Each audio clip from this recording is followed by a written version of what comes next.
Anyway, something that is not confusing, reading. We should all read. not get on AI, actually read with our eyes. I do like I know a lot of people use their Kindles, and my friend uses this system to read book. It's a library book reader. It might be called Linda or something like that. I'm sure my next guest will tell me. But books, yeah, I like the hard covers. I'm all about the book being in my hands, being able to lie in bed and read it, being able to lie on the couch and read it. I'm still one of those people who likes a physical book, and there's plenty of them still at the public libraries. The Firstival returns to South Australia's public libraries for the month of July with over 350 events encouraging us to try something for the first time at your local library. President of the Public Libraries Association of South Australia, Pepper Mickan, joins me now. Hello, Pepper. Thank you so much for your time. Hi, thanks for having me on. Now, of course, my first question is your name. I've heard of a Pepper before. I love it.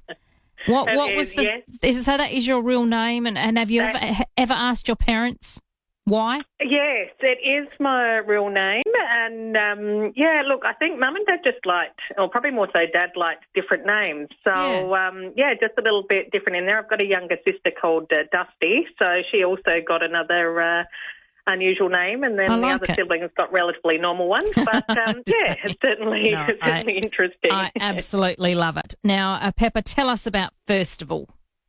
Excellent. So, yes, Firstival is returning for its third year, and it's a really good chance for people to come in and reconnect with their local library. So, with more than 130 public libraries statewide, we've got different activities on there which are running for the month of July and suitable for people of all ages. So, kids, adults, groups, families, something for everyone in there. Lovely. And so is there, because I know you're trying to encourage people to try something new for the first time, but is there something that people don't realise in general that the public libraries provide? Yeah, look, I think there's always that thought that we've got, collections of books and resources, which we do, and they are fabulous. And then on top of that, public libraries are really becoming those community hub spaces and really playing that important role in connecting communities, or particularly those who are socially isolated as well.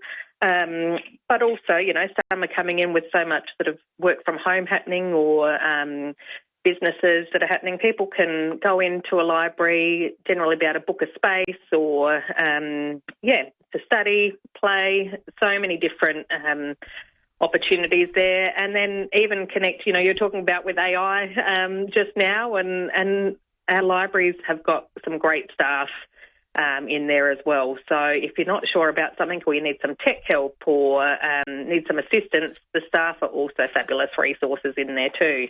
All right, lovely. And so you've got heaps of events, so people can hop online, Firstival. That's firstival.com.au. But there was a couple that did pique my interest. Bricks and Brews at Noarlunga Library. What is that? I know. How good does that sound? So that's encouraging people to come along, bring their mates, and have a fun night of, whether it be conversation, but combining Lego building with beers at the library. And who doesn't love Lego? Definitely not just for kids. And this one's, Oh, that's interesting. So that one is for the 18 plus, just to pop that one in there. Okay. Yes. Let me have a look. See, because with the library, because I'm looking at the events here, and I mean the libraries are everywhere. How many public libraries are there in South Australia?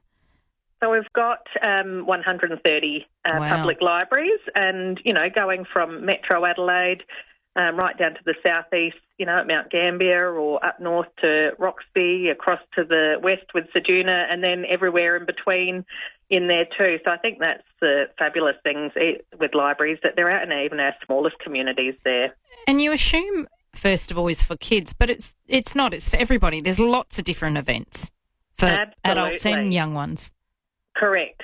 And that's, I mean, the beauty of it running through July is it does connect in with the school holidays. So it's a good opportunities for families, to take the kids out. But, as we're just sort of looking there with the bricks and brews, there's plenty of events on there. So Aldinga Library have Play Your First Vinyl. Now that might be for some of the younger ones there, but there's also sourdough pizza making workshops and kombucha workshops as well. That's happening at St Peter's and Payneham Libraries. So, certainly a big range of activities in there.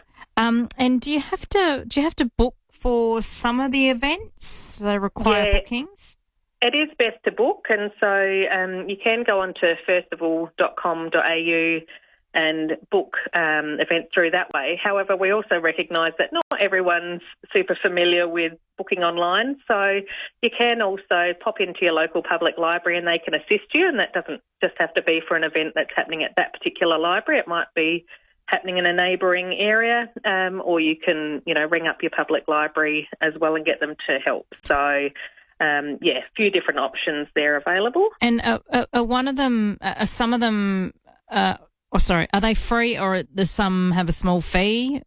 Yeah, look, the majority are free, which is fantastic, and also to remember that, even beyond Firstival, libraries are a free place to visit, which is always nice. There's not too much out there in society that is free, or some events may have a small fee attached to them, but probably at least 80% of the events happening are free. All right, chatting to Pippa Mickan, SA President, Public Libraries Association of SA. I think, Pepper, because it is my day off on Monday, I'm going to head to Narracourt Library. Oh, excellent. World Chocolate Day celebration on Monday. Perfect. I reckon that's right up my alley, that one. So, it sounds amazing, doesn't it? It does. So how do we find out where our local library is if you're unsure?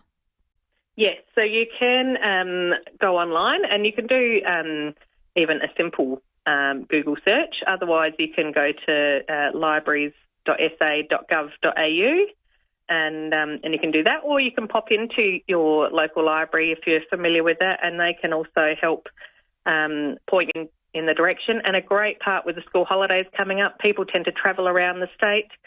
If you have a library card at one of the South Australian public libraries, you can use that at any public library in South Australia and borrow books from there or return items from there, and also can use that to download e-books and e-audio books from our Libby app. So I know Libby, that's it. Earlier, but knew it was a female name, but I couldn't because my friend uses that one.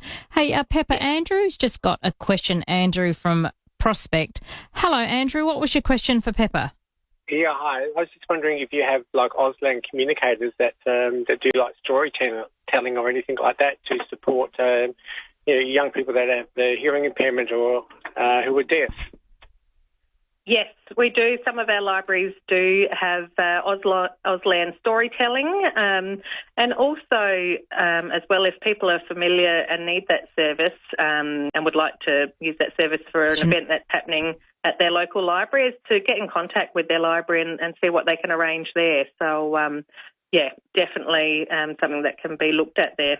All right, thank you, Andrew. And so how important are public libraries? Because obviously we were talking earlier about AI and it's sort of losing, and in the world with social media and computers, we're losing the connection of socialising. So how important are public libraries? Oh, definitely. They are so important. And I think, I was having the conversation with a friend on the weekend just saying, do you think libraries will become irrelevant? And I said, look, if we don't adapt, we will. But libraries have continued to adapt and take on or I guess embrace technology. So it's not trying to fight against it, rather going, okay, well, what can we do in that space? So we've got, things like the Libby app with the e-books to tap into that, but also having those activities in there, encouraging people to come in and connect with each other. And I think through COVID, we saw just how much of an impact that social isolation could have on people. And for some of us, that was only for a short period of time while COVID was happening. But for others, that's their everyday. So, we see customers that come in on a daily basis with libraries being their key connection each day or each week. So certainly in that connection space, so important. Yeah. All right, Pepper, so if people pop on to firstival.com.au, they'll be able to find everything out. That's spot on. Excellent. Thank you so much, Pepper. Appreciate your time. Thank you. Pepper, Mickan Public Libraries Association of South Australia President. Make sure you pop online. Do you go to the library very often? I don't, but I want to. So I've got because I'm near the Mitcham Library. I'm not too far away. What do you do at the library? 8223 0000. I'm well, my girlfriend's daughter. She's a teenager. Because she just reads so many books, but I've committed to reading a book a month. I said to her, I can't do. She's already done like 30 or 40 this year. I said, no, I can't do that many, but I can commit to a book a month. So far I'm doing well. I'm sort of varying with books that I get sent here, books that are already in my bookshelf. I tend to stick to biographies, but are there some books that are really, really good, which are, I probably think maybe mystery ones or sort of romance, not full-on romantic ones, but give me some suggestions. I've just started, and I'm literally on the first page. My July book is this book called The Bluff. I think it might be a murder mystery thing.